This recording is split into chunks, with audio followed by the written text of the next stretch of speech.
Audrey Oriel, Joshua Miguel, Lauren, Mabel, Liam Ezekiel, Chantal, Faith, Micah Cassidy, Mary Caroline, Cherry, Azithromycin B, Mary Charmaine, Elnie, Elbrish, Clayton John, Samantha, Pauline Joanna, Shara, Sayuri Iswar, and Natalie Ellen.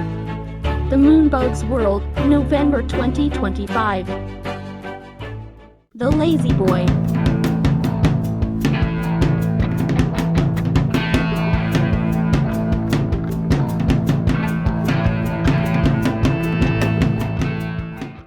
Come on, Mabel, let's watch all episodes of The Lazy Boy by Hiraya TV.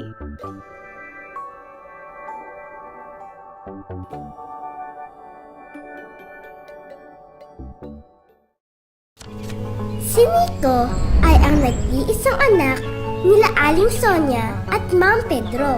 Kung kaya't lahat ng naisin nito ay nabibigay agad ng kanyang mga magulang. Nanay, gusto ko po ng laruang robot. Maaari niyo po ba akong ibili? O sige anak, basta magpapakabait ka lang at susunod sa mga utos namin ng tatay mo. Talaga, nanay? Salamat po, nanay. Tuwang-tuwa si Nico dahil agad nabili ng kanyang magulang ang paborito niyang laruan. Ang saya-saya.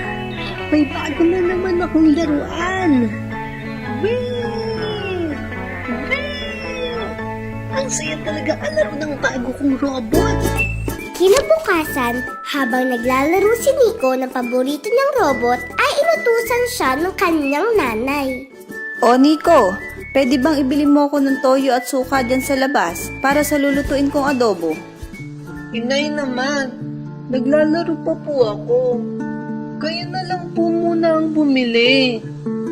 Dahil sa paglalaro ay hindi sinunod ni Nico ang utos ng kanyang mga magulang.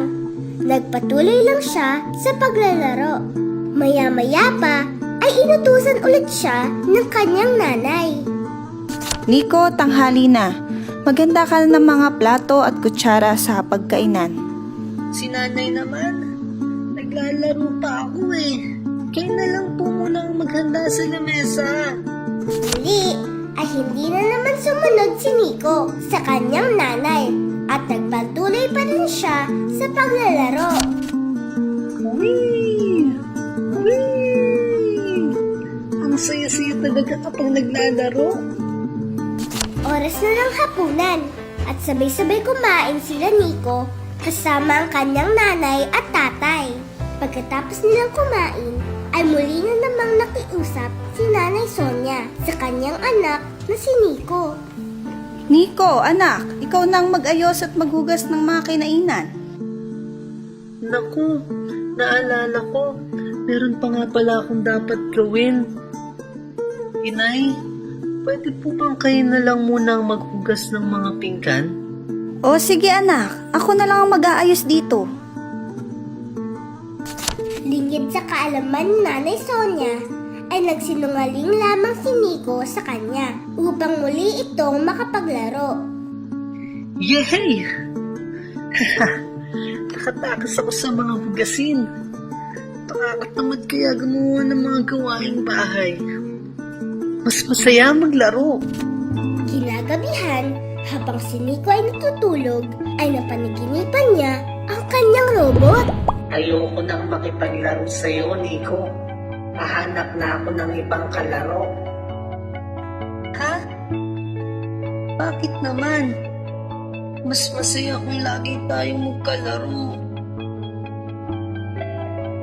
Napansin ko kasing dahil sa akin ay hindi ka na sumusunod sa mga utos ng Nanay Sonia mo. Alam mo bang dapat ay lagi kang sumusunod sa utos ng iyong mga magulang? At hindi rin magandang magsinungaling para makaiwas sa mga gawaing bahay, Nico. Masama yun. Pero, naisip ko kasi na masaya kung lagi tayong magkalaro. Masaya ako sa tuwing kalaro kita, Nico.